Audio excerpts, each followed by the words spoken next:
of Jesus, we pray for the peace of Jerusalem. And your word says, may they prosper who love you. May they have peace within their palaces. And may we say for our brethren's sake, Shabbat Shalom Yerushalayim, and let them have dominion. Dominion is a good word. Dominion comes from God. Dominion is what Jesus hung on a cross for, so that we could use his name. That's why in Genesis, shortly after that, it says, and God told us that we could speak. Now, and those of you online, just go ahead and say, I am redeemed, and it is my First Amendment right to say so. Amen and amen. May God bless Mike Lindell and Frank's speech to become a voice of one who cries in the wilderness like John the Baptist and prepares the way for the return of Messiah. Let's give the Lord a shout. Thank you, Kurt Landry. Diamond and Sil. Will you please join me in welcoming Diamond and Sil?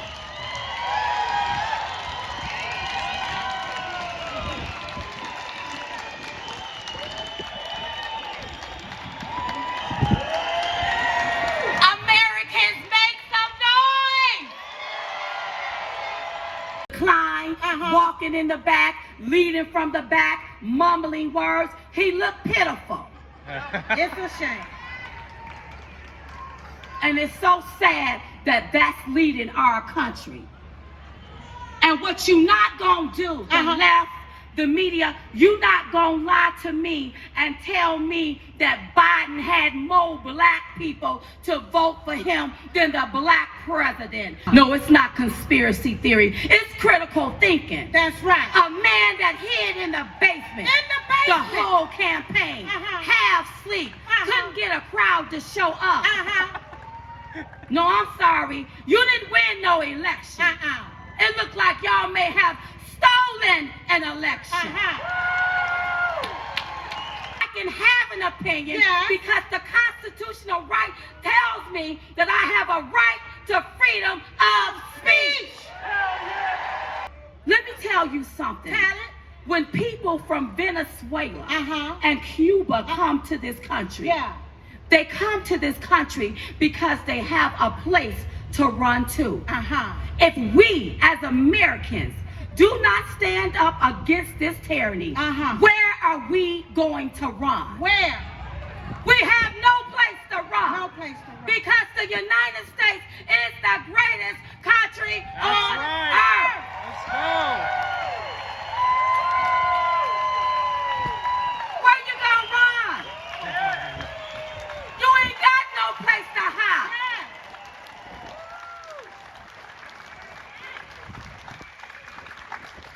These people want to radicalize our children. They want to radicalize the college students. They want you to go along with the radicalization. You should say, hell no to Jim Crow Joe.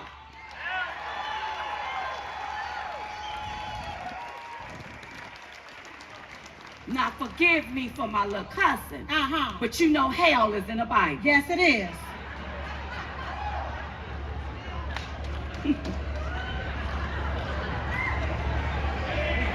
Oh yeah, I'm just tired. All of them can. Man, I'm just so tired of this. Yeah, and I want to sue the whole government too. Yes, yes, yes.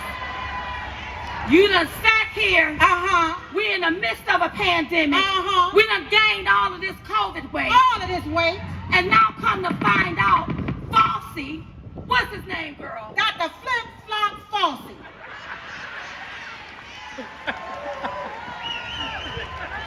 Has been undercoverly flip-flopping on the American people.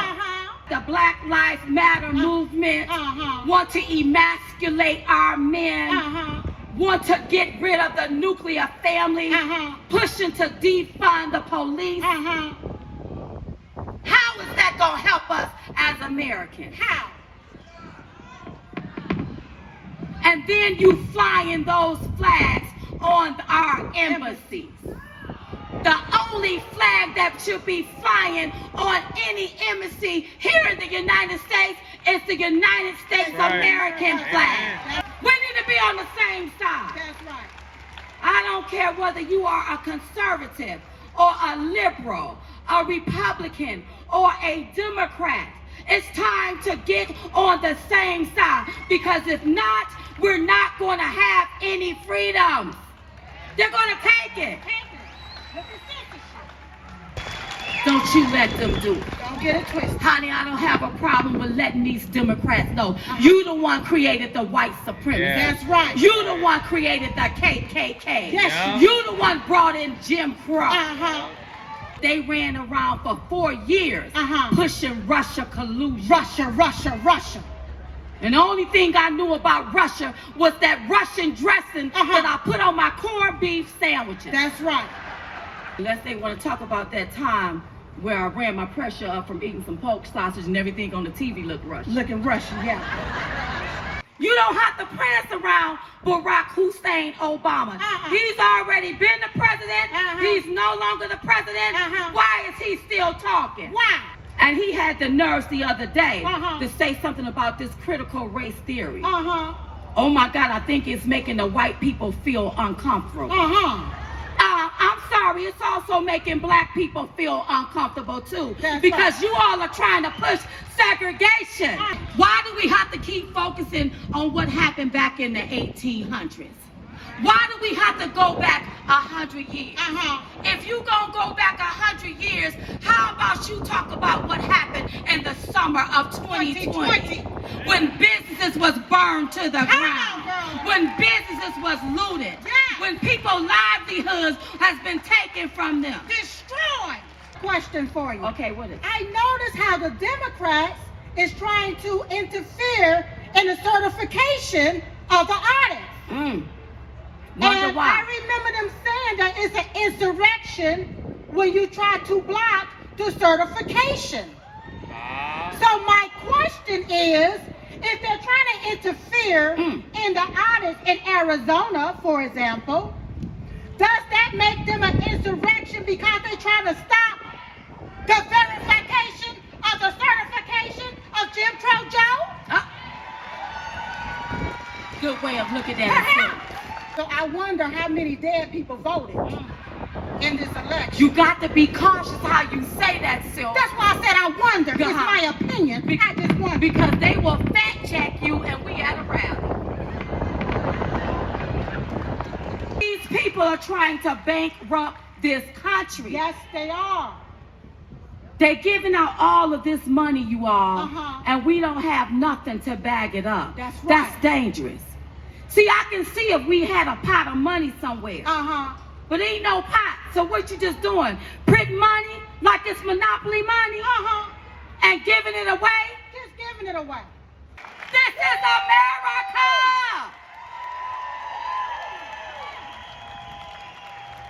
This ain't no third world country. Somebody go let Alahan Omar know this is America!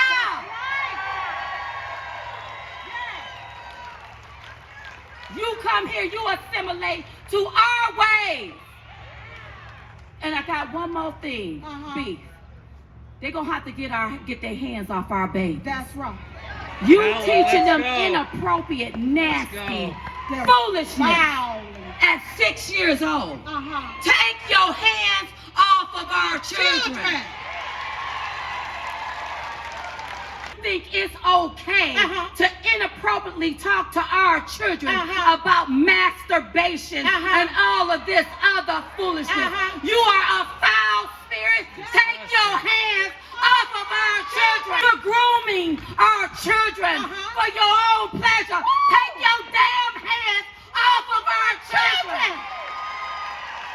I am so tired of this progressive, left-leaning, liberal radicalism. Can't keep your hands off our children. That's right.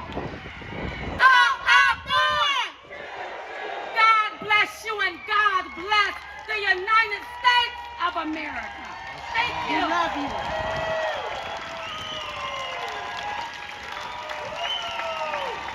Everybody out there right now, You are political activists for the fact that you're here today. You're not home watching on TV. You're making a difference. And that's what it's about. It's about standing up. Even when no one else does, you stand up. Okay? There's no way that Joe Biden got 80 million votes, folks. No way. I'm on this topic. If there's any Black Lives Matter, if there's any Antifa, you spin your first damn bullet in my chest, okay? Because we're not scared of you, and there'll be plenty of patriots to step up and take my place. So see, folks, we got a lot of wolves in sheep's clothing out there. And it's up to you to do your homework so you can identify who they are. And one of the biggest problems I find in these elections across the country is special interest groups. Groups like Club for Growth Action and Prosperity for America. Prosperity for America is run by the Koch brothers. They give money to Democrats and Republicans.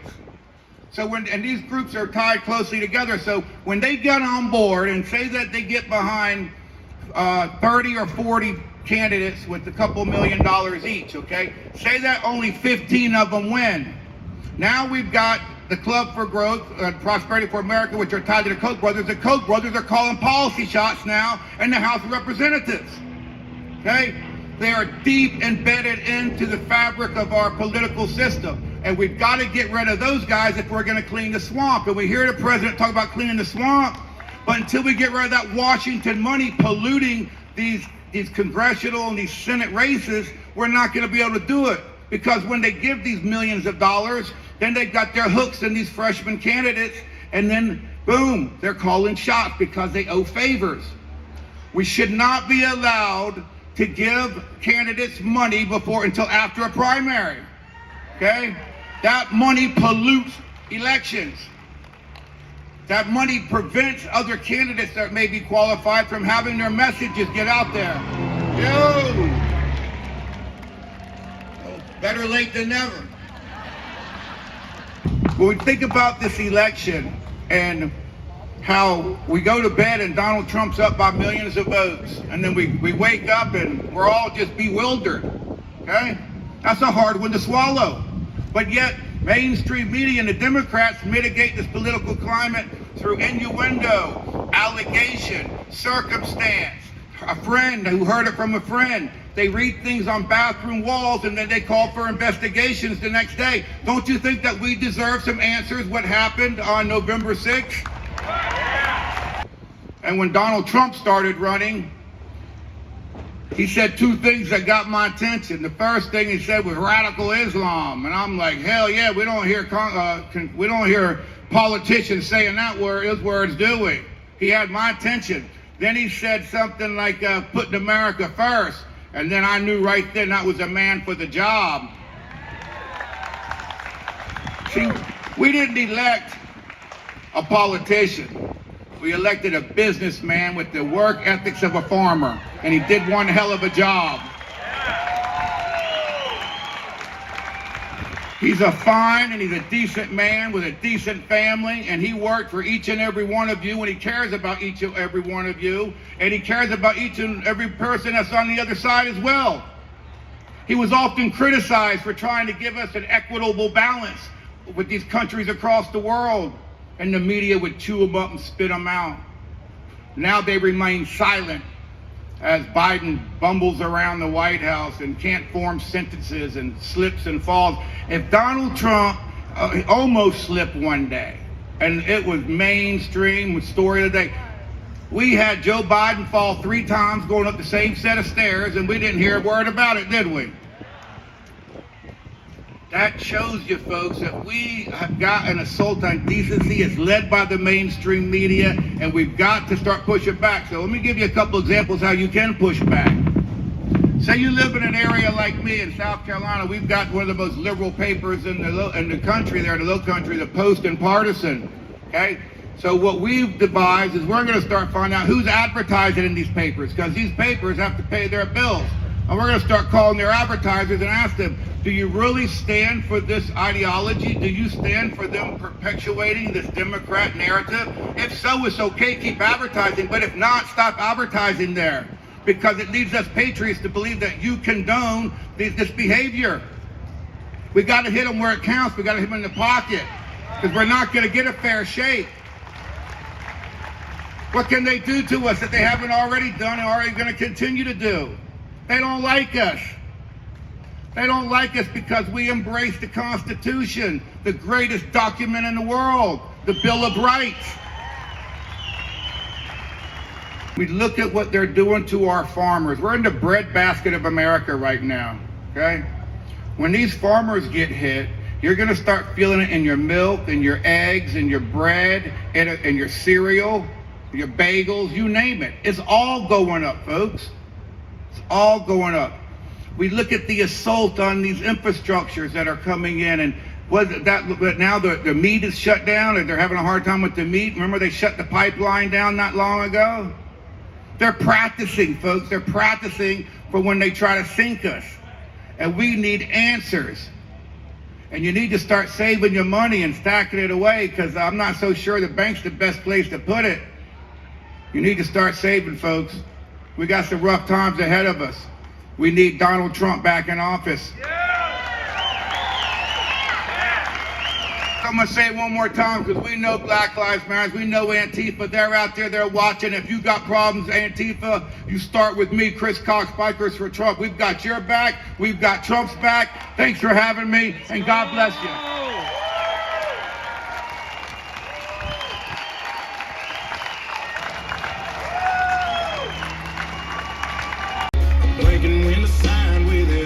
Good afternoon, everybody! Now that we're able to stand upright, we have to make a vow to never again let a few unelected bureaucrats aided by some progressive politicians looking to screw us. We have to vow never again to let these scoundrels dupe us into believing that civilization was going to end if we didn't do something immediately. We allow Democrats and their lapdogs in the media to weaponize the Chinese coronavirus and use fear to shut down our roaring economy, close businesses, put people out of work, government place us under house arrest without due process, and seize power away from the people, not allowed by the United States Constitution. Now let's examine what they did to us, without our consent, by the way. First, they told us to close our schools and businesses for 2 weeks so we could flatten the curve. Flatten the curve, they said, and told us to separate from each other and stay in our homes. And they told us to wear a face diaper to prevent the spread. And that was after one Tony the Fraud Fauci. Tony the Fraud Fauci went on 60 Minutes TV news show and said there was no need for everybody to go out and buy and wear face coverings, and that he wasn't worried about the spread of COVID in the United States. Some states even set up hotlines to report people inside their homes who may have had friends or relatives over to celebrate Thanksgiving, Christmas, and New Year's Eve. In fact, they told us we couldn't travel at all. They closed churches and synagogues, canceled Easter, the holiest day in the Christian calendar, but they didn't order that mosques be closed.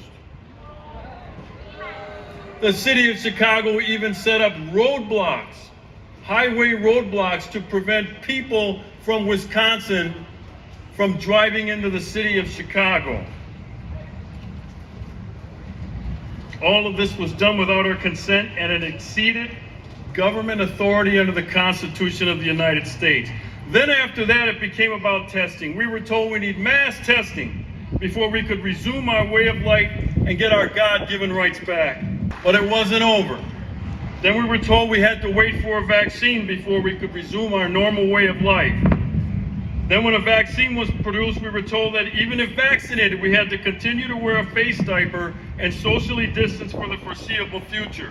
Then talk began about forcing people to get injected with an experimental vaccine by using a vaccine passport scheme. All of a sudden, out of nowhere, the Center for Disease Control changed course and said there was no need to wear a face diaper or socially distance if vaccinated. minute and talk about what's going on in Arizona. That is a good thing. I don't care how much or how bad the Democrats criticize us for scrutinizing election results.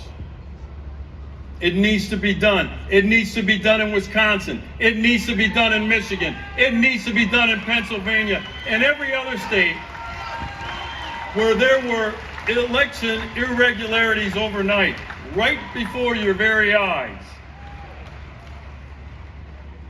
Now on the topic of law and order, our police continue to be under attack from cop-hating movements like Black Lives Matter, two-bit politicians looking to score a few cheap political points, and politically active district attorneys whose campaigns were financed by one George Soros. Defunding, abolishing, and reforming police are not serious public policy proposals. It is flat out buffoonery. It is an attack on civil life, the rule of law, law and order. It has contributed to an explosion of crime in urban cities. People, mainly black people, are shot and murdered in eye-popping numbers. Thank you for asking. Democrats and Black Lives Matter could care less, as children murdered in Chicago is up 300% in 2021. This continual knee-jerk response to every police use of force is asinine. We don't need police reform in America. We need ghetto reform in America.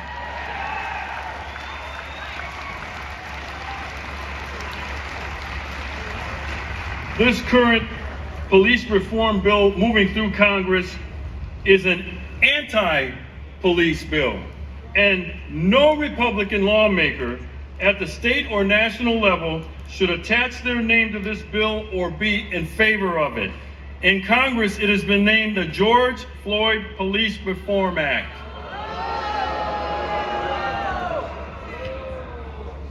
Now, I don't know about you, but I am tired of hearing about George Floyd. The sooner we put George Floyd in our collective rearview mirrors, the better off America will be.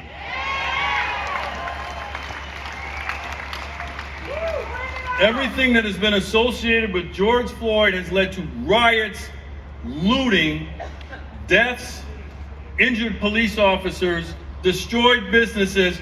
George Floyd should not be used as a marker for anything in the United States. This police reform bill, or anti-police bill as I call it, removes qualified immunity that protects law enforcement officers from being sued personally for actions that were made on the job in good faith. I have a suggestion. This bill should remove qualified immunity for judges, prosecutors, and all members of Congress who enjoy it. Why don't we remove it for everybody then? Then let's see how much support in Congress there is for this piece of crap bill. I was asked in a Newsmax TV interview what I could suggest to make the George Floyd Police Reform Act better, and I said, put it in the shredder. Here's the ugly truth. George Floyd would be alive today if he had complied with the lawful commands to take him into custody. Officers tried to place him in the rear of the police cruiser and he would not go in. That move right there would have saved him. Instead, he resisted arrest. He was geeked up on fatal levels of fentanyl at the time of his death. The police were called because he was trying to pass a $20 counterfeit bill to buy more drugs. I refuse to elevate a guy who once held a loaded firearm to the stomach of a pregnant woman and threatened to shoot her in a home invasion robbery. I refuse to make this guy an icon in the march for civil rights in America. Ladies and gentlemen, this is a national disgrace. It's a disgrace to Dr. Martin Luther King Jr. It's a disgrace to Rosa Parks. It's a disgrace to Frederick Douglass, Booker T. Washington, and others. They weren't criminals. If you recall, President Trump was unable to get funding from for the border wall through the normal process, through the GOP-controlled Congress, and he was forced to declare our southern border a national emergency so he could take funds from other defense departments to help build a wall and seal our southern border. That was with a GOP-controlled Congress. But now, Democrat-controlled Congress passed a bill to stop Trump's declaration of a national emergency. Every Democrat voted to nullify the executive declaration, and they were joined by 13 GOP members in the House. Think about that. That included Wisconsin's own Mike Gallagher and James Sensenbrenner, who's now retired. Keep that in mind in 2022 if you know people that live in Gallagher's congressional district. I think it's somewhere in the Brown County area. In the GOP-controlled Senate, after the president declared the southern border a national emergency, 13 Republican senators voted with every Democrat to try to nullify Trump's emergency declaration. If the GOP-controlled Congress would have given President Trump the funding that he needed through the normal process, he would not have had to go the national emergency route. How's that for having the GOP on your side? Now, I bring this up for a reason. Next year is a midterm election year. Sure, it's important to regain control of Congress from the Democrats. Right now, we have to rely on Joe Manchin and Christine Sinema to save us. But I don't want to have to rely on two Democrats. However, I am not willing to help the GOP retake Congress without a pledge by every GOP candidate up for re-election that they will support President Trump's new contract with America.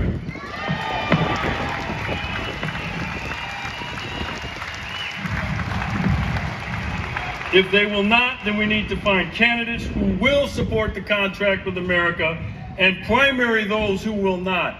I don't play party label.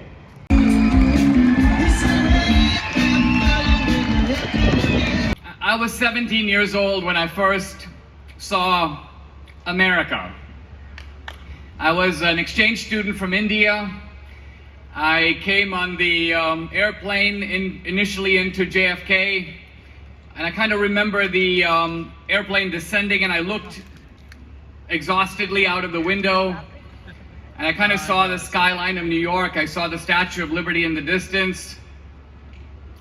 And I thought to myself, even then, when I wasn't really thinking politically in any way, I thought to myself, Dinesh, your life is going to be very different from this moment on. Why? Because you're moving from the margin of the world to the center. And you're coming to a country that is different than other countries. Later, I would understand that, historians call this American exceptionalism. But for me, what American exceptionalism meant is that I was coming to a country where if I stayed, I could become the author of my own destiny. In recent years, I've sort of also seen, well, let's call it the other side of America. And this is the America that the left would like to foist on us. I felt the sting of this America myself when I stood up in a courtroom and I heard the following phrase, United States of America versus Dinesh D'Souza. Whoa. No immigrant wants to hear that sound. And then, as I began to deal with these, I would call them Obama lawyers. In other words, they're lawyers that are part of the Southern District of New York. This is the very outfit that's going after Trump. By the way, headed at the time by this Asian Indian guy named Preet Bharara. Indian head waiter, I call him. But these guys, I realized, were not interested in any kind of justice at all. They were like, Dinesh, did you exceed the campaign finance laws? I'm like, you know what? I was trying to help a college friend of mine, and so I did. I should receive, I expect, the same penalty as anybody else who did the same thing. And they were like, not so fast. We're going to get you on bank fraud. I'm like, bank fraud? They go, yeah, because you took your money out of your bank account. I go, what? They said, we're going to get you on mail fraud. And I go, mail fraud? And they go, yeah, because you put your check in the mail. And I was like, I turned to my lawyer and I said, what's really going on? And he goes, what's going on, Dinesh, is that these guys, these sons of bitches, if I can call them that, they're taking the same laws that were passed to go after ISIS and the mafia, and they're using it against fellow American citizens. Why? Because from the perspective of Obama and the people around him, you're not a critic, you're not a dissident, you're not even an immigrant who doesn't understand America, you're an enemy and they have to take you out. That's their psychology.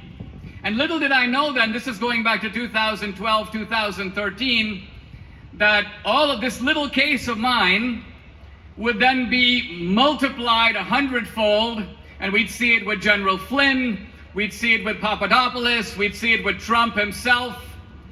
Well, what is it? It's the gangsterization of the left. And who is the head of the snake? How did this start? How did we get this America? You know, it started with Obama. He's the head of the snake. He is the snake. Now, the reason I say this is because before Obama, I'm not saying that the Democrats were doing great, but the Democrats were sort of in the Jimmy Carter mode. And Jimmy Carter, I think if you were to give an award for presidential nincompoopery to the dumbest, most ineffective president, certainly of the 20th century, I think Jimmy Carter wins hands down. Now, some people may say, well, actually, he's getting some competition from Biden. Because here's another guy who really doesn't, he's sitting in the canoe, but he's not manning the oars. I don't think he even knows there is a canoe. So he moves his mouth, but most of the time, if you look at his eyes, they're vacant. He's staring mindlessly into the distance.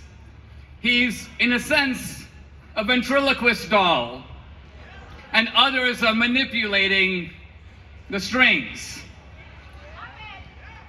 But coming back to Obama, my great sin really was not giving $20,000 to my college buddy Wendy Long. My real sin was to take on the most powerful man in the world, this vindictive narcissist Obama, in the White House by making a movie about him.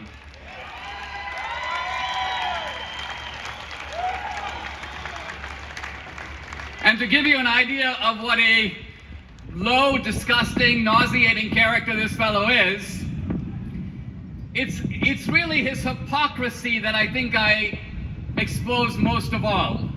Because here's a guy who's been going around, he's still going around doing it, we are a brother's keeper. The fact of the matter is, this is a guy who doesn't lift a finger to help anyone in his own family. In the movie, if you saw 2016 Obama's America, I interviewed Obama's brother, George, who lives in a hut in Nairobi in conditions that resemble Slumdog Millionaire. Recently, one of Obama's aunts died in Kenya. This is actually his father's sister. And the family had to appeal to Kenyans to provide money, to donate money for the funeral. A couple of years ago, I was in my office in the King's College, and I get a call, and it's from Obama's brother, George Obama. And George says to me, Dinesh, he goes, I hate to call you. He goes, but my little son, who's at the time 6 months or 9 months old, is very sick. Could you please send me $1,000? And I had met George Obama when I was interviewing him for the movie, so I'm like, George, and he's a little bit of a shyster, so I said, George, are you at the hospital now? He goes, yeah. I go, all right, well, hand the phone over to the nurse. And then I asked the nurse, I said, is it true that George has a son and he's very sick? And the nurse goes, yes, it's true. So I said, George, I'll send you $1,000 by Western Union, but before I do that, I have one question for you. Isn't there someone else you can call? To which he replied, no, no.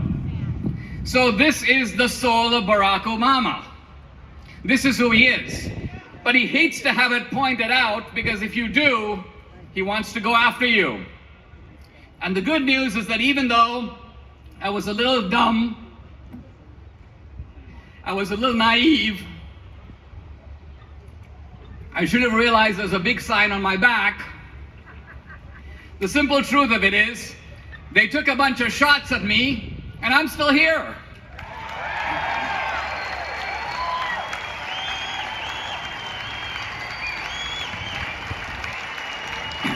Let's just say they tried to silence me, and it didn't work. They even tried to give me mandatory psychiatric therapy, and that didn't work. And then in the summer of 2018, I was at home, and the phone rings, and I pick it up. It's Trump. Wow. He's like, hey Dinesh, I'm here with John Kelly. You know John Kelly, don't you? I'm like, no. I know who he is. But then Trump says, well, you know, I got to turn to your case. He goes, I got to tell you, from the beginning, I knew it was total bullshit. And I was like, And then Trump began to talk about my case, but I realized I wasn't even listening to him, because I knew what was happening. What was happening is that I was about to get a presidential pardon, which would give me all my rights back. And I can vote again.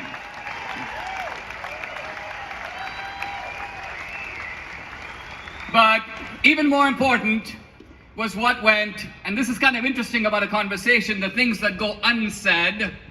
And what went unsaid, he didn't say it, I didn't say it, we both knew it, is that in the act of doing that, Trump knew, and I knew, that he was delivering a giant up yours to the Obama administration. Oh yeah.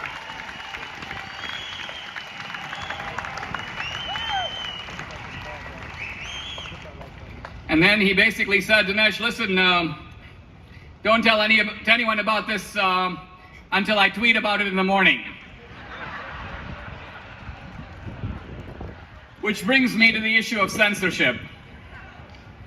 Because, look,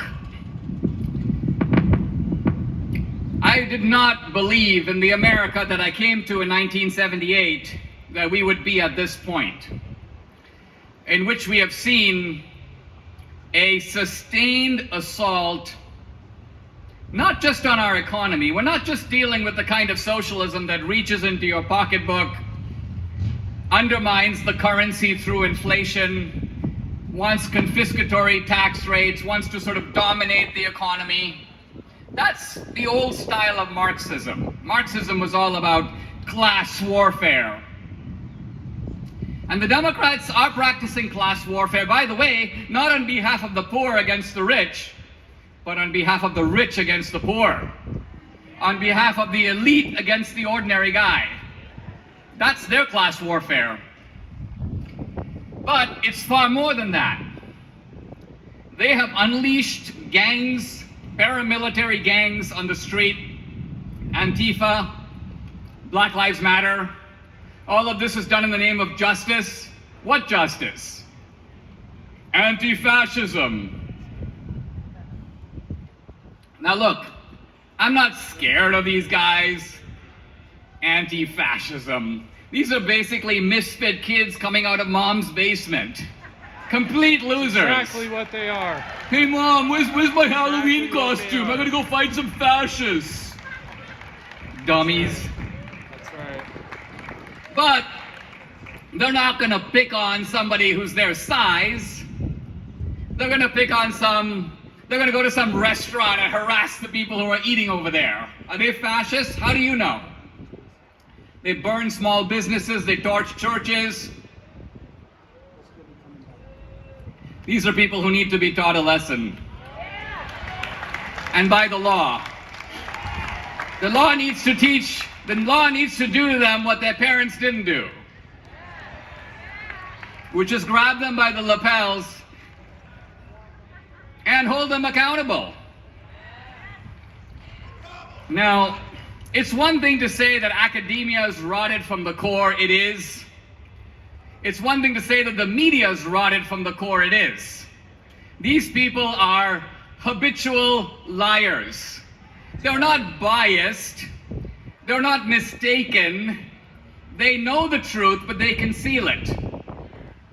I'll give you an example, a concrete example in my own case. Several years ago, a reporter trying to do a hit job on me, and this was digging into my past when I was a young renegade of the Dartmouth Review in my college years. I'm 60, but we're in an age where people attack you for what you did when you were 20. And so this guy goes, when Dinesh was a student, he published an article in which he said, the question is not whether women should be educated at Dartmouth, the question is whether women should be educated at all. Which I confess is kind of funny. Except, I didn't say it. Some other guy wrote this in an article and it appeared in the Dartmouth Review, but it wasn't my word. So I call up the reporter. By the way, this was a Pulitzer Prize winning writer, Fox Butterfield of the New York Times. Notice that I always like to name names. And so I thought in decency, let me just call up Fox Butterfield and I'll say, hey, Mr. Butterfield, you just got it wrong. You tried to score a hit on me, but you missed because I didn't say it. And Fox Butterfield goes, well, you wrote an article about the Dartmouth Review years later in which you quoted that line. So you did say it. And I said, if I said it by quoting it, you've now said it by quoting my article.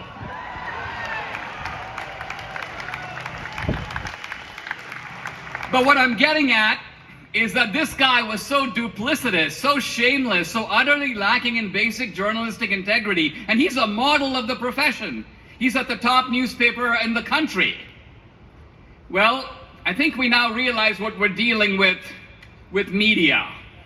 We're dealing with people who are hitmen for the left.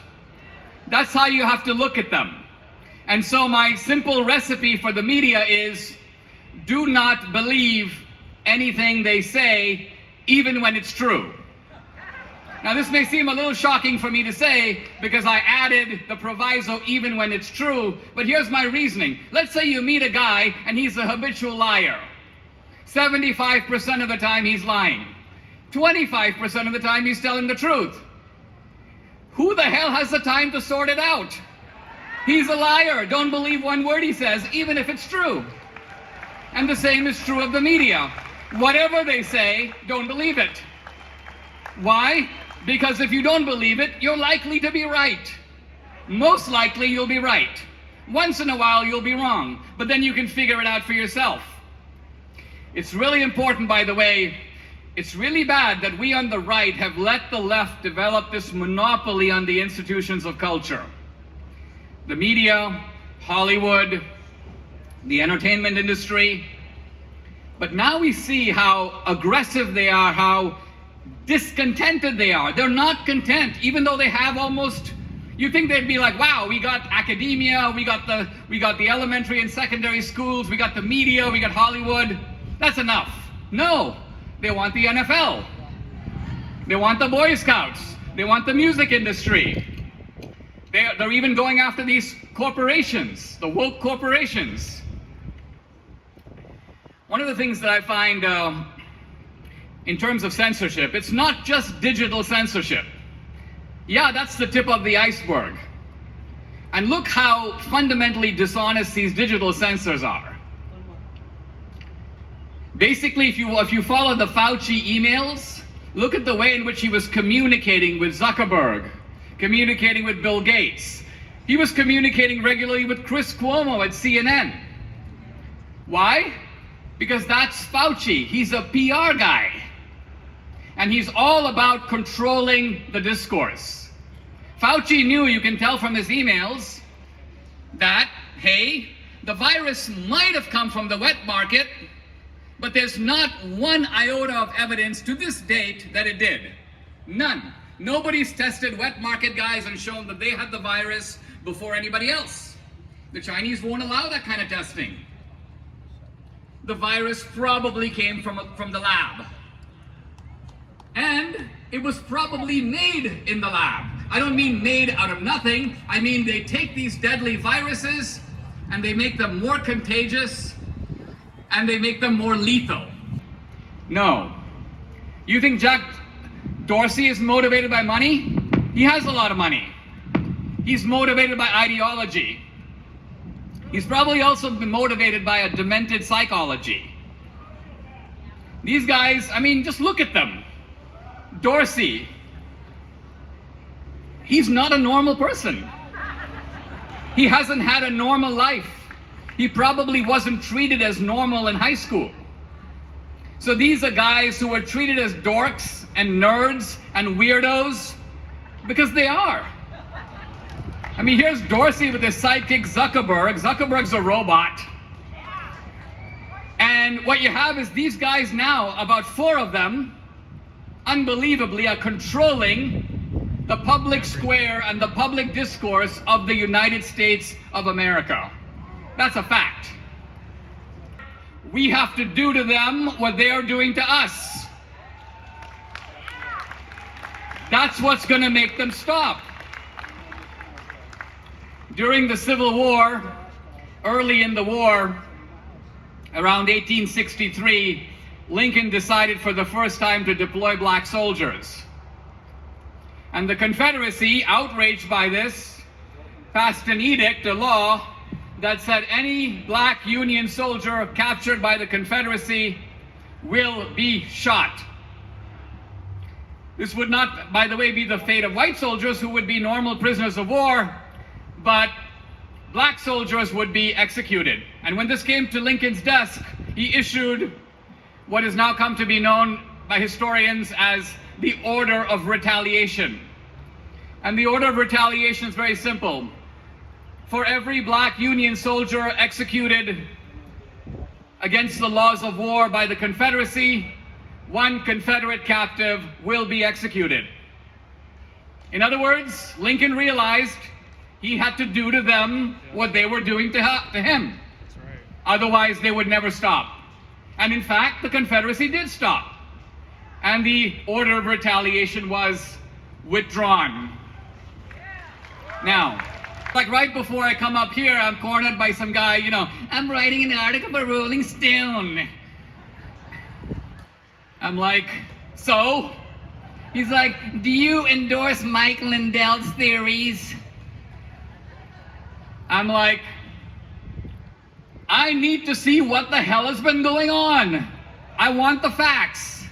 And what annoys me is A, I don't see adjudication of the kinds of things that people are worried about. If you want to have a democracy where people believe in the system, why not have open adjudication?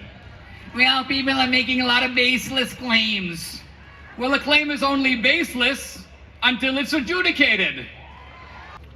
Anyway, my book is out there, it's doing really well, and suddenly I get a call from a journalist, a conservative writer for a right-wing website. He goes, Dinesh, the giant retailer Costco has pulled all the copies of your book, America, from every store in the country. And I said, you know, you're probably misinformed because Costco doesn't have to order my book. They don't actually have that many books. But they've consistently ordered my book, so it could be that there's some store manager that's like mad and like, let's move Dinesh's books in the back. He's like, no, your book is unavailable in any American Costco in the whole nation. And I thought to myself, wow, how's that gonna happen? The only way for it to happen is for the CEO or somebody very high up to give an order, pull this guy's books out of Costco. Now, how does that happen? Think about it. The way that happens is like this. The CEO of Costco is a huge Obama supporter. So what happened, and I'm only inferring this, but it's going to be something very close to this, is some big Obama guy, someone, you know, like Rahm Emanuel, walks into Costco, he goes, oh my God, there's Dinesh's book. Let's make a couple of phone calls. And so Costco, very eager to please, says, okay, Mr. Emanuel, or okay, Mr. Whoever, we'll pull the book. That's what happens. And you may think, that's it. What else can we do? Costco's a giant corporation, tens of billions of dollars. Well, I'm giving you the story because it shows kind of the way to fight back. So what happens is this journalist who called me writes an article on a website. It's a small website. It's called WorldNet Daily. And he exposes this, and people get really mad, and there are about 1,000 people raging against Costco, but they are on the WorldNet Daily website, and Costco couldn't care less. But then somebody in that group had a brilliant idea, and this is the kind of idea you should spend half your day thinking about. The idea is, why are we raging on WorldNet Daily? Let's all mosey over to the Costco website and let's trash the Costco website worldwide. Why? Because Costco does a big chunk of its global business off of its website. And so what happened is this little snowball began to move over to Costco, but now it wasn't 1,000 people. By the time it got to Costco, it's like 15,000 people. And these people were a little pissed because not only were they complaining about my book, but they were going to every single Costco product on the site and announcing that it sucks. The grills suck, the food sucks, the clothes are horrible, they're cheaply made. And they would post photos of themselves cutting up their Costco executive cards in a big FU to Costco. Take this, guys. Now, this is what I call activism. Why? Because it is a direct kick in the nuts. Literally, once this happened, within one day, I get an emergency phone call from Costco. The CEO wants to fly me up to Seattle to talk to me one-on-one. He buys my ticket. I go up there, and I kid you not, the little weasel is actually crying. He's crying. And the first words out of his mouth is, Dinesh, you are destroying Costco. That's right. I'm like, a multi-billion-dollar corporation? Not bad, not bad. Who's next? So, anyway, Brian, I'm almost done. So basically, the bottom line of it is, I said to him, hey, listen, I'm not trying to pick a fight with you. I said, you have antagonized your own customers. What kind of a businessman are you? A lot of your customers are conservative. Why would you take a Patriot's book out of your store on the 4th of July? What kind of business judgment does that show? And so I left. I left on good terms. I flew back to San Diego, and literally by the time I landed, Costco had reversed its decision.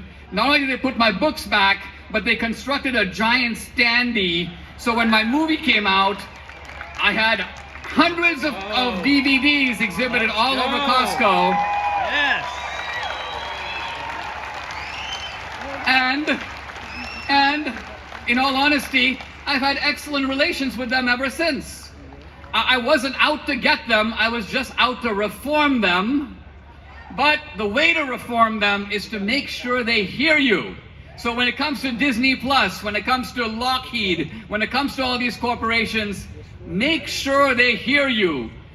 They're not the lion, you're the lion. Make sure that they hear you roar. Thank you very much. This idea of cancel culture, which we hear a lot about. Do you know how we beat cancel culture? When you say, I'm not going to take it anymore. We beat cancel culture when you say, you could write whatever you want, but I'm going to still show up to the events, I'm still going to buy the products, and I'm not going to abide by those rules. That's how we actually end up beating cancel culture. And This other really disturbing trend that's happening in our country is this, we're losing the permission, and we never should have to have permission for this, to ask questions. Just ask questions. When the moment we stop asking questions, we lose our freedom. Let me say that again. The moment we stop asking questions, we lose our freedom. Now, I was talking to a reporter recently, and they said, Charlie, how on earth are you okay with being around people that believe things that are absolutely and completely untrue? I said, hold on a second, let's just slow down. Do you mean believing things like we believed a year ago, like the virus came from a laboratory at the Wuhan Institute of Virology? A year ago, anyone who dared to say that was considered to be on the fringe, unfactual, and was attacked by our own media as being anti-science. How about Dr. Fauci, who should have been fired on day one, and I hope that Fauci gets held accountable for all the damage he has done to our country. Kind of love that sign. That's a good take on that, by the way. I was going to say, is that a protester or a sign? And that's hilarious. I don't see everything, so then watch. Some reporter's going to come to me. You said you liked that sign, and there's something on. You know what? I like what it says. It says Bill Gates is not a doctor. I completely agree, and I agree with that, okay? And I want you to think back to a year ago. A year ago, we were told first that you must wear masks, even though now we know through the private emails that Dr. Fauci was giving private counsel to friends of his not to wear masks. We were told on January 31st, Fauci got an email from one of his scientists on the NIH payroll and staff saying that this virus was likely artificial. It did not come naturally. Fauci then sends an email on February 1st at 12:37 in the morning to Hugh Auchincloss with subject line important, saying, there's some things that need to be done today. Now, this was on a Saturday. For those of us that know how Washington, D.C. works, the only reason a bureaucrat works on Saturday is if they have to cover something up.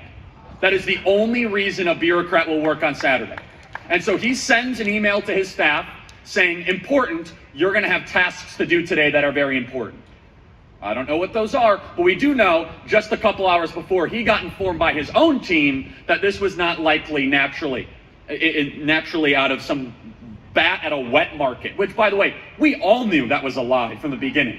And if you dared say that, you lost access to your Twitter account, your Facebook page, and your YouTube channel. And by the way, we got to break up these companies and break them up fast, if you ask me.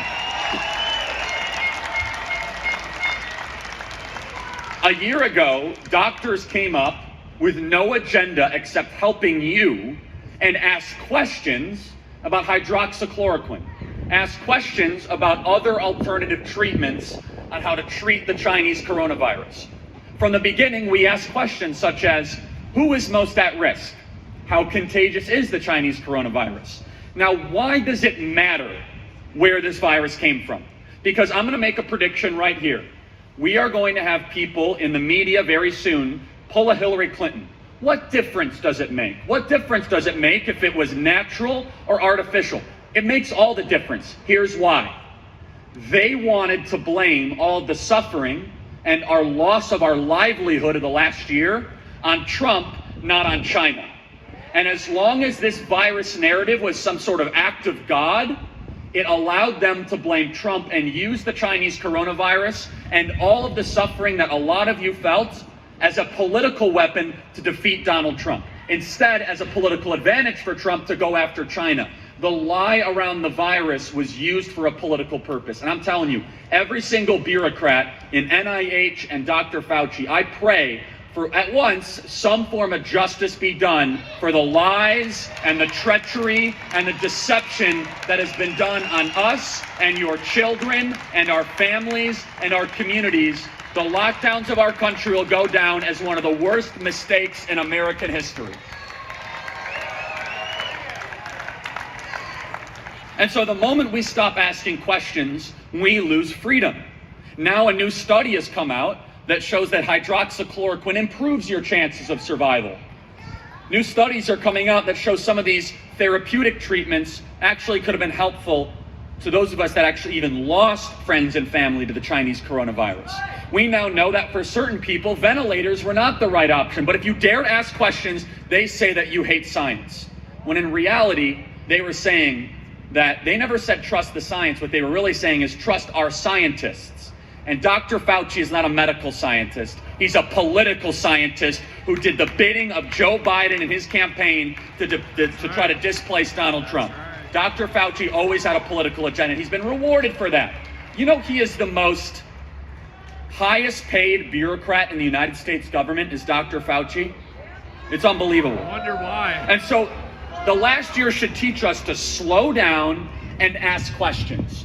Use practical wisdom. Look at things as they are, not how you are told that they should be or that they are from someone that has a driven agenda or a narrative.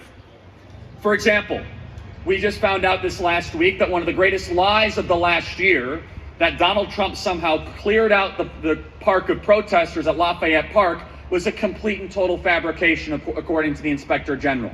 Remember this entire narrative around Donald Trump wanting to allow Russian bounties for hire? That was a total and complete lie. Do you remember the entire story that Donald Trump called our amazing veterans? And thank you for our veterans, by the way. God bless you for your service to our country. This story that our veterans were somehow insulted by Donald Trump as being called losers and suckers, a total fabrication. Do you remember the Hunter Biden laptop story, which, by the way, ended up being 100% true, and in what I believe should be an illegal act of intervention on behalf of the Democrat Party? Facebook, Twitter, and Google did not allow you to spread that story or see that story. If the social media companies are going to act like Democrat super PACs, it's time to break them up.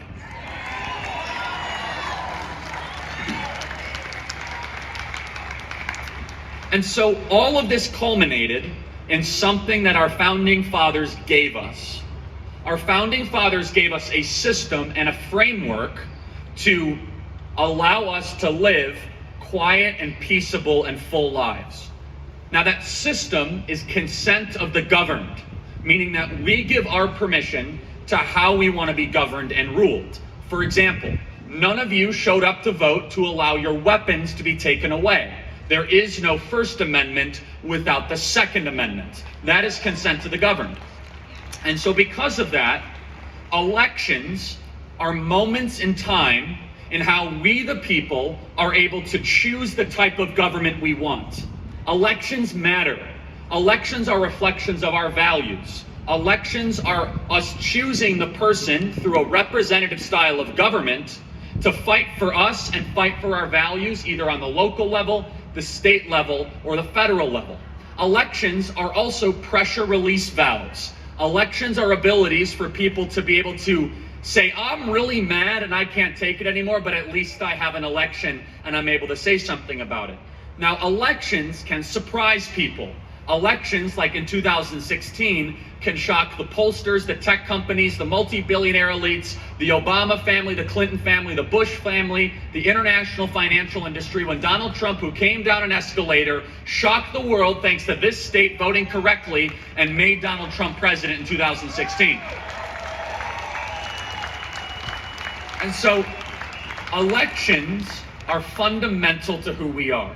Now, we are a republic, not a democracy. That is a very important distinction. I watch television sometimes and I hear democracy, and I think I know what some of my good friends and allies mean when they say that. They mean democratic forms of electing leaders, but a republic is something completely different. A republic is supposed to have decentralized controls of your elections. A republic is supposed to have checks and balances. A republic has some non-negotiable eternal truths that your government is formed around, such as you have a right to live, you have a right to pursue virtue, you have a right to assemble, you have a right to worship your creator, and a government bureaucrat and a social media tyrant does not have a right to get in the way of your right. That's what a republic clearly says. And so, all of these lies, hydroxychloroquine, lockdowns, the push towards this, what I think is one of the most dangerous trends in America right now, I'm going to get to it in a second, which is this lie around critical race theory, which is teaching our children to hate themselves, hate their country, and hate their fellow classmates. All of this was part of an agenda with an endpoint. Their endpoint was the election. Now, I want you to think about this. What if all of a sudden, in May of last year, a robust debate was allowed to happen around hydroxychloroquine? What if all of a sudden that a robust debate around lockdowns was able to happen, where you were able to see states like Florida succeed and states like California, or even worse, New York, Andrew Cuomo, who sent infected patients with the Chinese coronavirus into nursing homes? And I hope Andrew Cuomo gets held accountable for that, and we must never forget what Andrew Cuomo did in the state of New York, ever. But what would have happened, and this is very important because it all ties together, is all of a sudden, we would have had a discussion of reopening the country. Now, what would have happened when we would have reopened the country? It would have been a lot harder to justify vast mail-in voting. It would have been a lot harder to have this mail-in ballot craze.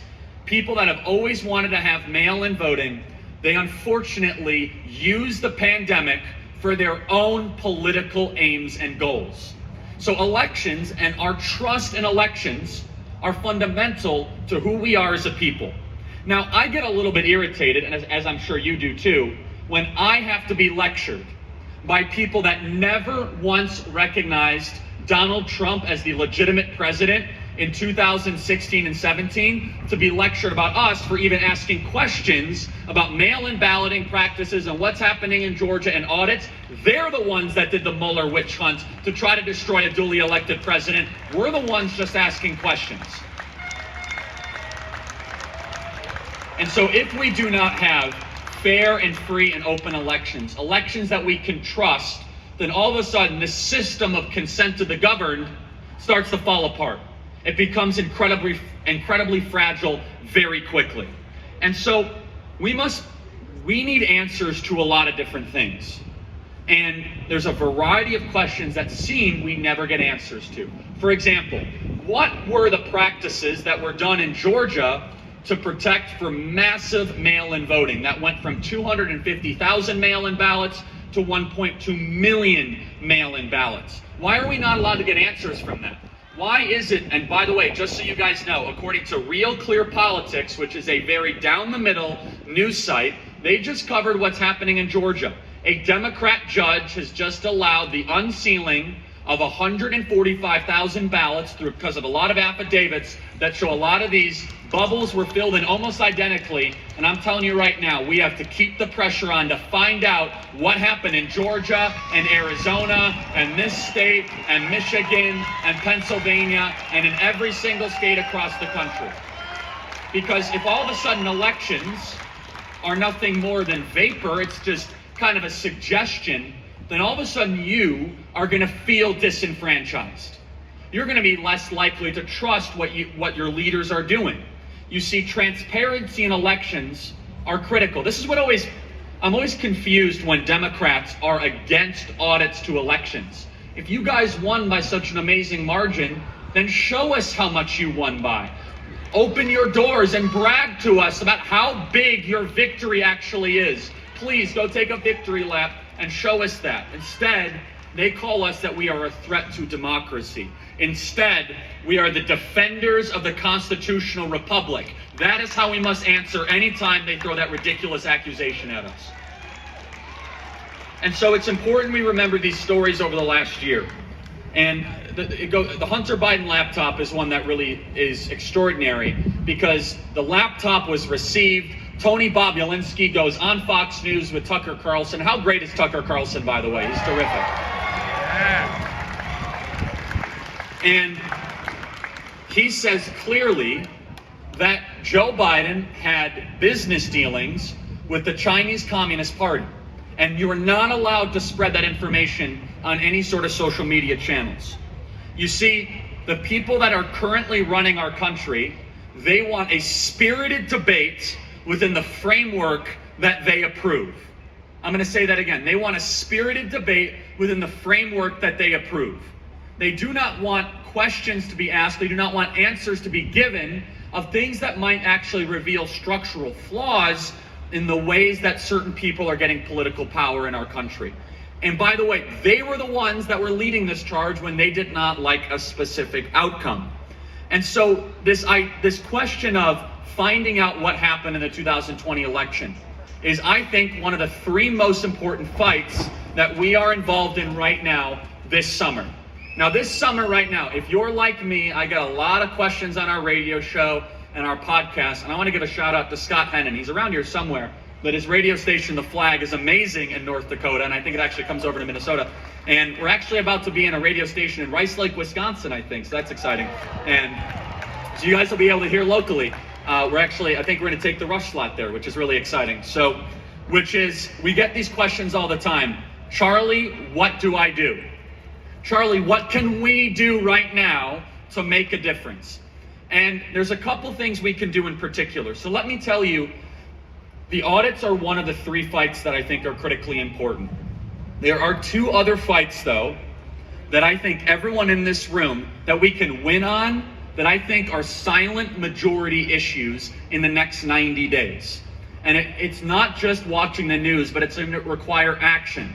It's going to require people to show up. It's going to require you sometimes to make your voice be heard. The first one is that every single one of you and the people watching at home, you have to show up to your school board meetings, and you have to be very, very clear that your children will not be forced to be vaccinated or wear masks in school, and critical race theory has no place in any place that you are funding on a local, state, or federal level.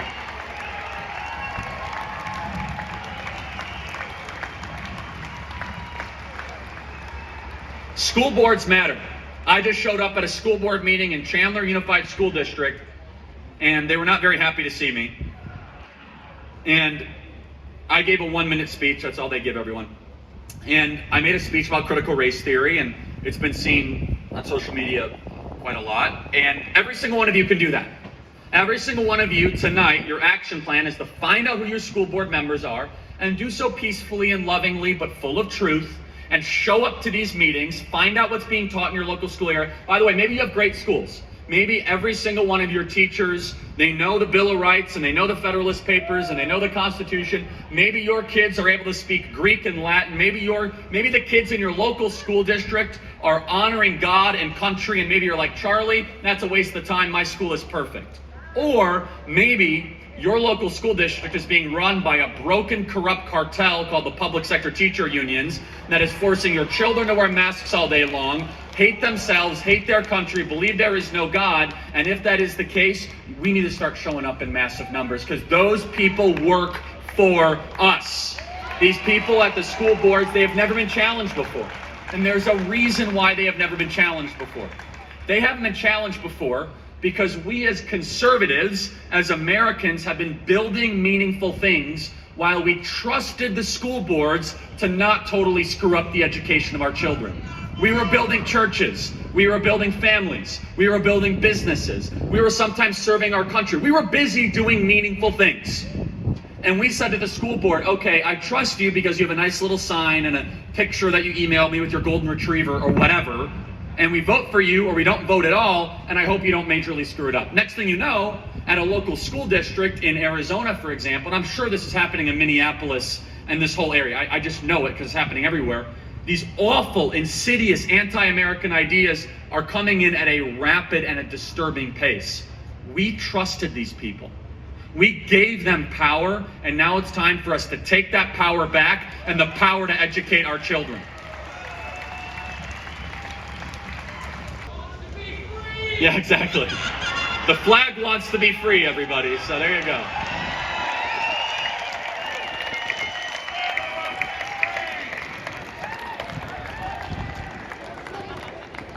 And if we allow our speech to be controlled, then we allow our thoughts to be controlled. There is a very powerful line in George Orwell's book, 1984. I encourage you all to reread that book. It reads like an instruction manual for Mark Zuckerberg more than anything else. And it's a line that says the following: the only way to keep a thought from the tyrants is to first keep that thought from yourself. I want you to think about the wisdom in that. Orwell saw this whole thing coming, which is they want spirited debate within an allotted framework. And by the way, it very well might be that there might be nothing into my inquiry. It very well might be that the vaccine is the greatest medical advancement ever. It might be that we'll all be better for it if we all get it. Very well might be that this is something that we should just sit down on a knee and submit and thank the corporate overlords that they were able to get done. But then prove it to me. Have a discussion. Come on my program and answer just like 10 questions around this. Instead, they use a tactic of intimidation. They intimidate us and make us feel like we're alone. Well, look around you today here in rural Wisconsin. You are not alone, and there are more of us than they would ever imagine and believe.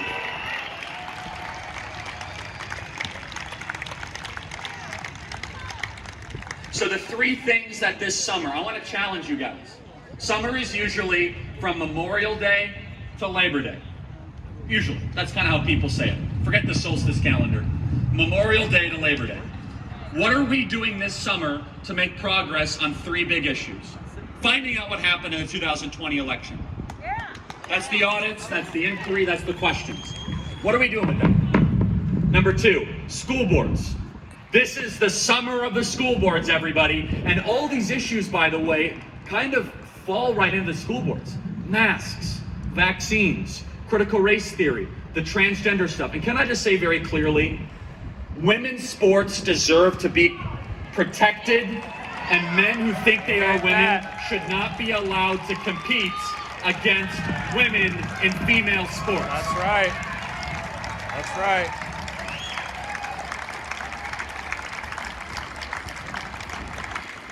You see, again, I'm sort of dizzy thinking about this.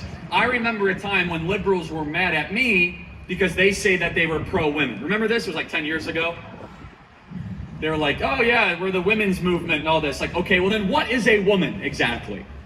No, seriously, the left cannot, and they say, well, it's anyone who wants to be. Well, really? Okay, that's, by the way, I've come to this really important and peaceful understanding that you really don't have to overthink a lot of this stuff. That the person who doesn't read these massive, ridiculous, long, meandering books from the University of Wisconsin-Madison, who's a plumber or a welder, has way more wisdom than the fool that's teaching your child at Yale. Like, a lot more wisdom. And I'm gonna get to college in just 1 second. The mandatory vaccinations, I just wanna reinforce this point. It might be happening at a local level, it might be happening at a national level. And make it less about the vaccinations and more about the mandatory. Let me just tell you some advice. Make it less about the vaccination, more about the mandatory, more about the freedom of choice to be able to choose as you see fit. And then, so school boards, mandatory vaccinations, and audits. So many of you guys know that I speak on college campuses with the work we are doing at Turning Point USA. We are on thousands of high school and college campuses across the country, bringing the message that America is the greatest country ever to exist in the history of the world. Conservative values straight into the liberal centers of influence on college campuses across the country. In fact, I'm going to be speaking at a campus in Minnesota this fall. So I visit college campuses so you guys don't have to. Now, let me say something about college. In a kind of ironic way, I never went to college, and I think that I think that it is a mistake to say that every single child needs to go to college to succeed in our country. In fact, I think we have way too many people going to college in our country, and we need more people with work ethic and wisdom, and less people with degrees of North African lesbian poetry or Central American underwater migratory bird studies or whatever, and more people that love their country and want to have large families and work with their hands and have good work ethic and wisdom, and less people going to these overly priced institutions where they borrow money they do not have to study things that don't matter, to find jobs that don't exist.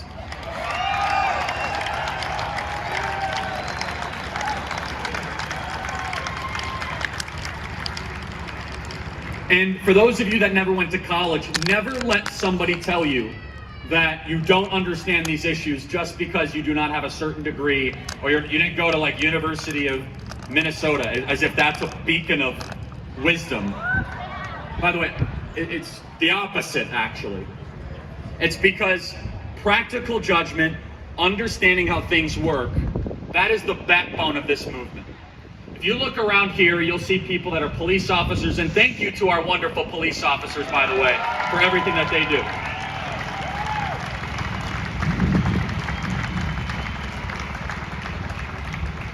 We see firefighters, welders, plumbers, people that served in our military, entrepreneurs, people of all different backgrounds.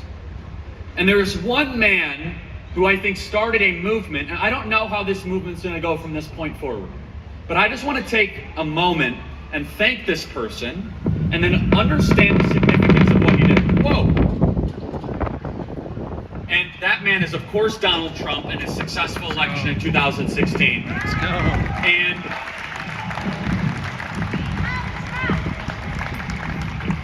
he built this coalition that you see around you. How many people voted for the first time in 2016 or 2020? Raise your hand. You hadn't voted in a long time, or you just came out and you were voting for Democrats. It's a lot of people.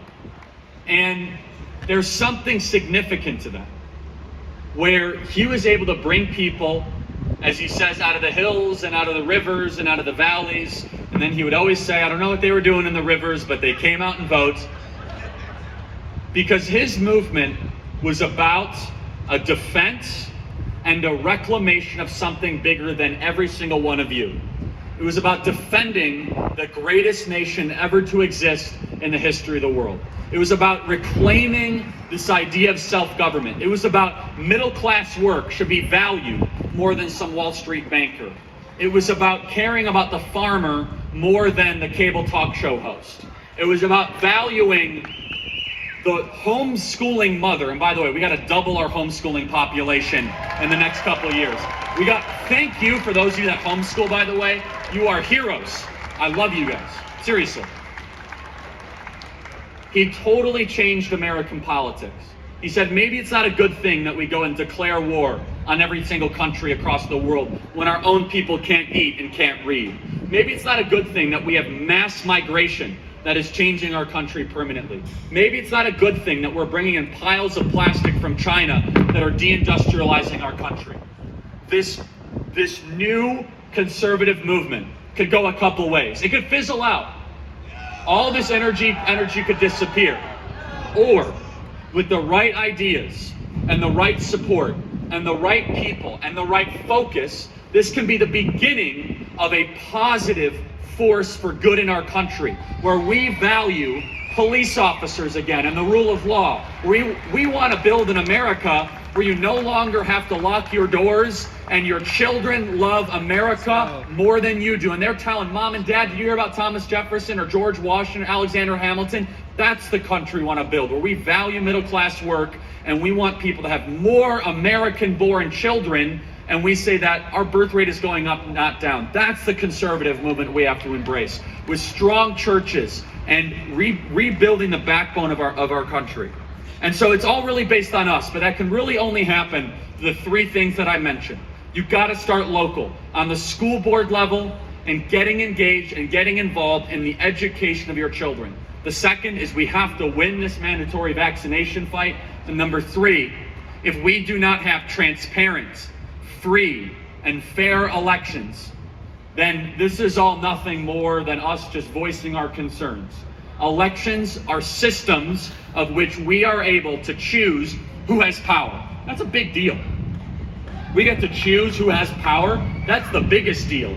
And if we no longer have trust in our elections, then we have some structural and some systemic problems. And for the other side that's just dismissing and trying to stop this conversation, I think that's actually really unhealthy. Instead, if they're so confident the system is wonderful and there are no issues, then they should come up to us and they should say, here's all the evidence of why everything's perfect. Instead, it seems as if they do not want to have this discussion at all. Let me tell you this idea about whether or not we are going to win. And I'll leave you with this story. The greatest man to live in the 20th century was Winston Churchill. Winston Churchill was a courageous and extraordinary man. His whole life led up to the moment of him being Prime Minister of England. When Pearl Harbor was bombed, only one man was smiling after Pearl Harbor, and that was Winston Churchill. We lost thousands of our own service members.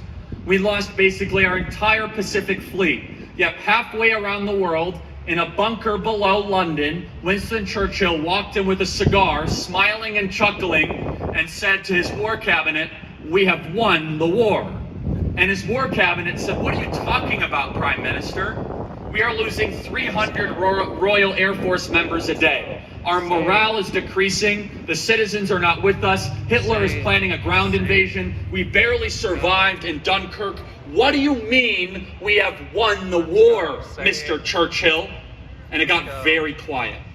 Winston Churchill took a puff of his cigar and he looked at his fellow 8 cabinet members and he said, "I know the Americans. I've studied them quite well.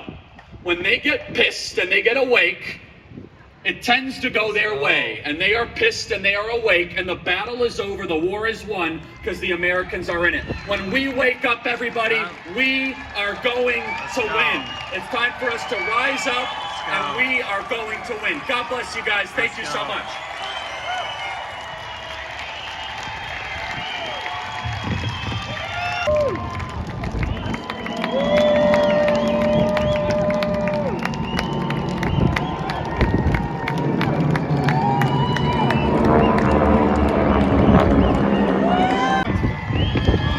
This is celebrating that day. This is celebrating our real president right there.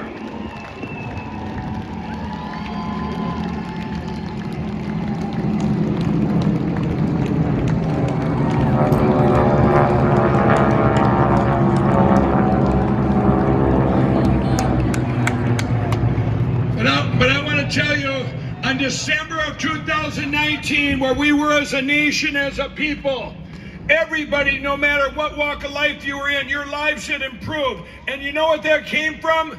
That came from political decisions that were made, whether you liked it or not, by a great president named Donald Trump. And it was problem, solution, and he knew what it would manifest to help all people. What I've seen now, I have met so many politicians, I can't even count them all, don't even know their names, Democrats, Republicans, and everything in between. And I will tell you, you got our real president and a few of them that had agenda for the people, everything they did. The rest of them either have a political agenda or a self-serving personal agenda. And they're making decisions to benefit either themselves or their party. We need politicians like our great real president, Donald Trump, that make decisions to help the people, all people. Ready? So here he is, the greatest president we've ever had, our real president. I want to thank you, and I want to thank all of the people that are in Wisconsin, a place that I love. And we won the first time, and we actually won the second time, if you take a very close look. And we didn't even have a very close race, if you want to know the truth. If you remember the Washington Post, ABC, they came out with a poll that I was 17 points down. That's called a suppression poll, because we actually were, even by their count, pretty close to even, and by the real count, we won very easily. So how do you come up with a poll 17 points down? But if you go back 4 years, they had the same poll. I was 17 points down, and we ended up winning. So all that is suppression by the fake news media, and it's suppression by big tech, and frankly, the Democrats, because the Democrats are their partner. But I love Wisconsin, I love the state, I love this country. In Wisconsin, as you know, you're building ships, big ones, big contracts, $3 billion because of me. I made sure it went to Wisconsin, and I'm very happy about it. And the people of Wisconsin are very happy. Mike, I want to thank you. You're a courageous patriot. And some of the people, you have my friends there, Diamond and Silk, we love Diamond and Silk. Charlie Kirk, Chris Cox. Bikers for Trump. I'll tell you, I didn't know Chris, but every time I went 4 years ago and more recently, thousands of bikers show up, and I felt extremely safe. They are great people. And Dinesh D'Souza, they treated him very badly. We gave him a pardon. They treated him very, very unfairly. He's a talented guy, a brilliant guy, and another brilliant guy and a friend of mine is Sheriff Clark. I feel very, very comfortable around Sheriff Clark. Nothing gonna happen to me around Sheriff Clark. He's about law and order, and that's what we need. You know, We put out a statement just a little while ago. A lot of people are commenting. We do press releases now because we were banned from Twitter and Instagram and Facebook and others. They want to silence us. And the reason they want to silence us is because of the election. It's not because of other things. It's because of the election. Cancel culture, call it what you will. But the reason is because of the election, because they know the results. They know what really happened. That's why if you go to any place, you see the kind of fight that the Democrats put up. They don't want recounts. They don't want forensic audits in particular. They don't want it. But in Arizona, you have incredible people.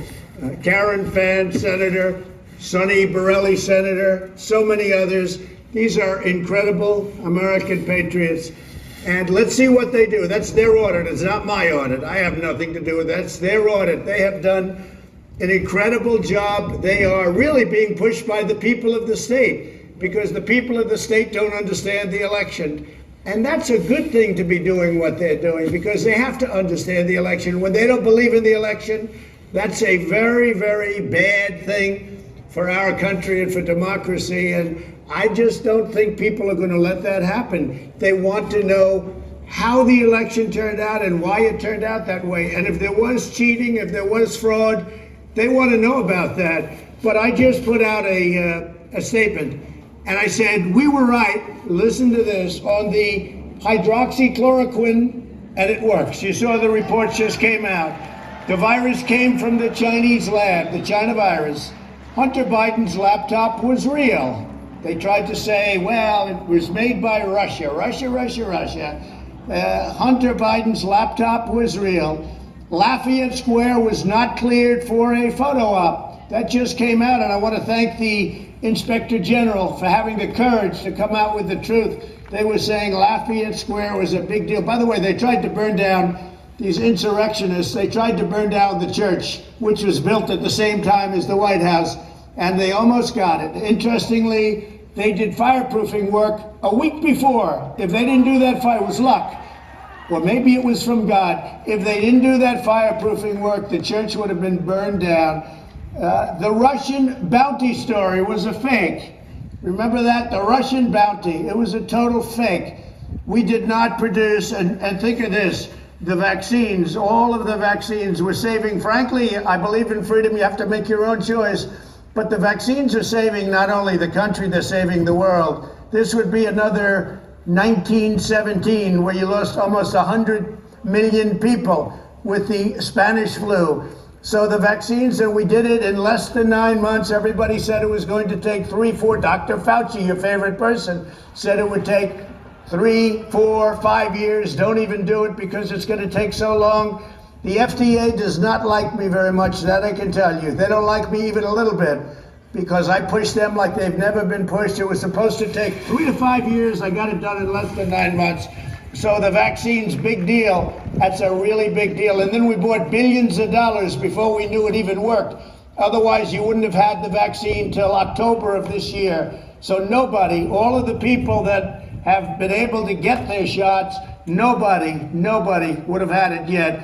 But remember, it's also about freedom. So it's your choice. Blue state lockdowns didn't work. They were a disaster. You look at New York, you look at California, you look at Illinois, you look at the blue states run by governors of a certain party called the Democrat Party. They didn't work. They were a disaster. And then you look at Texas and Florida and all of our great representatives and governors that have done such a great job. The schools have to be open. We've been saying that for a year. Open up the schools. And our border security programs were vitally important and successful. All Biden had to do, all he had to do is just leave it alone. So we went from the most successful, the safest border in the history of our country, think of that, to the worst and most dangerous border. And it's not just people coming in. Frankly, in many ways, that's the least of it. Drugs are flowing in at a point that we've never seen before, levels that we've never seen before. If you look at the human trafficking, unfortunately, mostly trafficking in women. Nobody's ever seen numbers like this. These are killers, these are thugs, these are people that are being released from the jails of other countries. I stopped payment to those other countries. I get along very well with the heads of those countries. I stopped payment to those countries, and they accepted all of their MS-13 people back. They were not taking it back for a long time. And I said, well, how much do we pay? And they said, we paid them $500 million a year. I said, stop payment immediately. The next day I was called by the heads of those countries saying we would be honored to take MS-13 back into our country. It would be a great honor. So, you know, what we've done is incredible. What we've done in terms of the border, in terms of rebuilding our military, so many other things. Right to try, as an example. Right to try. For 44 years they've been trying to get it approved. That's where somebody's terminally ill, and we won't let them use a very promising medicine. So we've done all of these things, but illegal border crossings, look at what's happening to our country now. Illegal border crossings are up more than 1,400%. That's 1,400%, and getting much worse. And this is only the people that we capture. And then they release them, of course. Because we had a policy, stay in Mexico. You have to stay in Mexico. We won that in the courts, and we won it with Mexico. And we get along great with Mexico and the president. He's a terrific guy. It's no good for him either. It's no good because people are coming in from all over the world, not just from Latin America, South America. They're coming in from all sorts of countries, including the Middle East. So we have people coming in. I just saw a report where Sweden is doing very bad on crime. Germany is doing very bad on crime. These used to be the safest countries in Europe, and now they're becoming very unsafe. One of the most unsafe countries is Sweden. You know why? They're letting in people into their country that are causing tremendous disruption. Well, we're letting in people at a level that Sweden never even could imagine. So people are just flowing across our borders. We had it stopped. We built almost 500 miles of border wall, and it would have been finished in 4 weeks. And then Biden decided to stop it. So now we have openings, and now I understand they want to stop it, but they're having a hard time with the contractors. I know contractors better than anyone. They're very brilliant. They may not read or write in some cases, but you know what? They're smarter than the rest. They're smarter. So I just want to thank everybody. I'm apologetic because gas prices have skyrocketed. If you look at your gasoline prices, when I left it was $1.87 a gallon, and now it's way over $3 in many cases. And by the way, I hate to say it, but it's going up, and really going up. The Keystone Pipeline, 48,000 people. The real number is 48,000 people out of work almost immediately. Now, Biden never said that during the campaign. I told you he would do that, but he never said that during the campaign. So the Keystone Pipeline, a disaster, and yet he allows Russia, you know, I stopped the Russia pipeline, probably the biggest pipeline in the world, going into Germany and other countries in Europe. It was stopped. He approved it, and he let it be built. So he let them have a pipeline in Europe by Russia, but he doesn't let us have the Keystone XL pipeline, and all of those people are out of work. And the union heads, believe it or not, they supported Joe Biden. They ought to get rid of those union heads right now. I will tell you, the workers supported me, but they supported Joe Biden. You look at so many other things like China and the China virus. They have to pay reparations. We've been hurt so badly in terms of death, human life, and in terms of monetarily, to a level that they have to pay us. And frankly, if they paid us $10 trillion, that wouldn't cover it. But they really have to pay the world, because this has started in the world. The entire world has been not only disrupted, but it's almost been destroyed. And we're doing well because we built such a great economic foundation. We created the most jobs of any president ever. We had 160 million people working. We were never close. And then we got hit by the pandemic.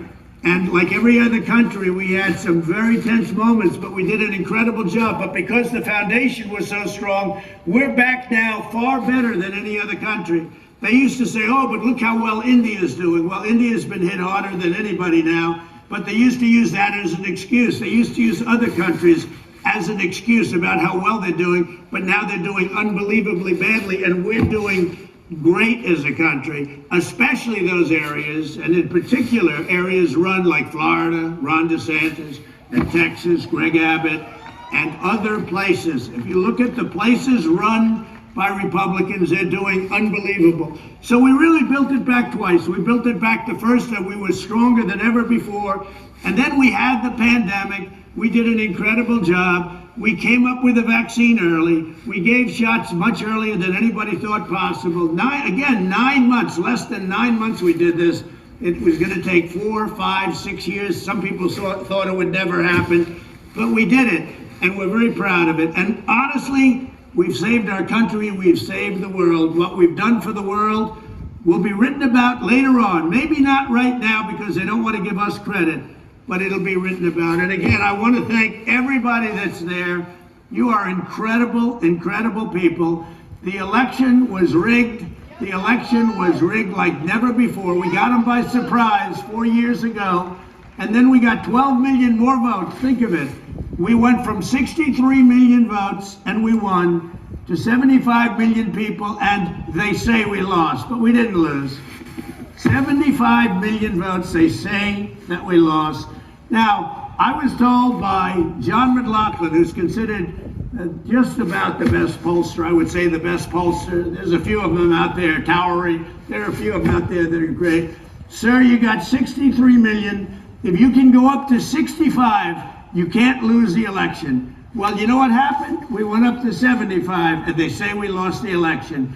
If you win Miami, if you win Florida, if you take out and win, and we won by a lot, Florida and Ohio, and then you add Iowa, nobody's ever won those states and lost.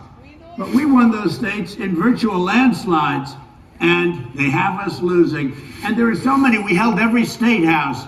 We held Congress. You know, we were supposed to lose 25 seats, and we ended up gaining 16 in the House of Representatives. And it wasn't for me.